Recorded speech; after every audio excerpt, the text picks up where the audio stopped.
আমাদেরকে বিভিন্নভাবে ফিতনায় ফেলায়। অভিশপ্ত শয়তান ইবলিস।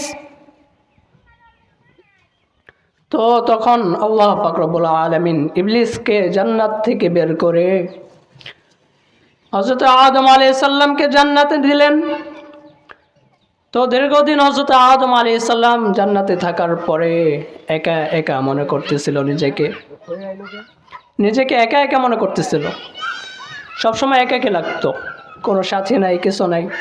তখন মহান আল্লাহ পাক রব্বুল আলামিন এই অবস্থা দেখে হযরত আদম আলাইহিস সালামকে জিজ্ঞেস করলেন, হে আদম, তুমি মনে হয় একা হয়ে গেছো না? তো তখন হযরত আদম আলাইহিস সালাম বললেন, ইয়া রাব্বাল আলামিন, জান্নাতে আর ভালো লাগে না, একা একা আর ভালো লাগে না। তো তখন আল্লাহ পাক রব্বুল আলামিন হযরত হাওয়া আলাইহিস সালামকে, অর্থাৎ আমাদের আদিমাতাকে সৃষ্টি করলেন। তখন আমাদের আদিপিতা হলো হযরত আদম আলাইহিস সালাম এবং আমাদের আদিমাতা হলো হযরত হাওয়া আলাইহিস সালাম। তো যখন হাওয়া আলাইহিস সালামকে সৃষ্টি করলেন জান্নাতের মধ্যে, কিছুদিন যাওয়ার পরে হযরত আদম আলাইহিস সালাম উনি ওনার ভাবটা আবার ভালো লাগতেছে না। তো তখন আল্লাহ পাক রব্বুল আলামিন হযরত আদম এবং হযরত হাওয়া আলাইহিস সালামকে ডাক দিয়ে বললেন, তোমাদেরকে আমি বিবাহ বন্ধনে আবদ্ধ করিয়ে দেই, তোমাদের সম্পর্কটাকে আমি হালাল করে দেই। তোমাদের যে মনের বাসনা তোমরা হালালভাবে পূরণ করো। তো তখন হযরত হাওয়া এবং হযরত আদম আলাইহিস সালামের মধ্যে বিবাহের একটা ব্যবস্থা করে দিলেন। এই বিবাহটা হযরত আদম আলাইহিস সালাম থেকে নিয়ে হযরত মুহাম্মদ সাল্লাল্লাহু আলাইহি ওয়াসাল্লাম পর্যন্ত সমস্ত পয়গম্বরদের মধ্যে এটা হয়েছে, বিবাহটা হয়েছে।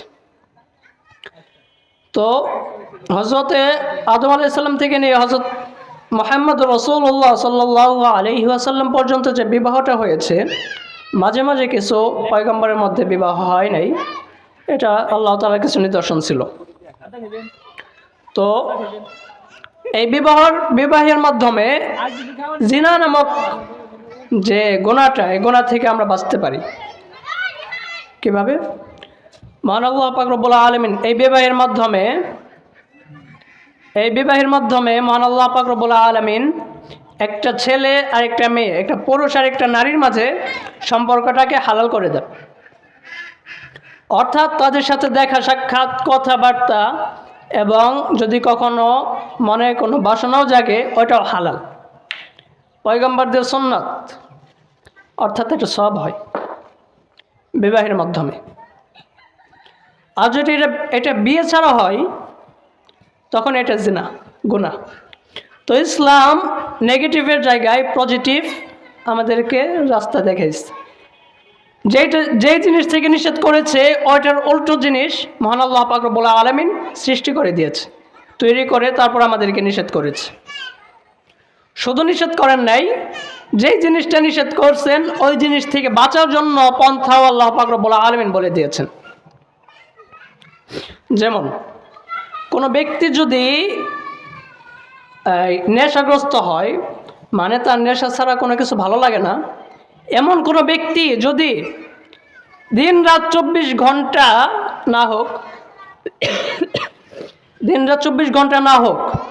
24 ঘন্টা থেকে সে শুধু 2টা ঘন্টা যদি বের করতে পারে, 1 থেকে 1.5 ঘন্টা নামাজের জন্য আর বাকি আধা ঘন্টা বা 45 মিনিট জিকিরের জন্য, তাহলে এটাই তার জন্য ওই নেশা থেকে ফিরে আসার একটা পথ।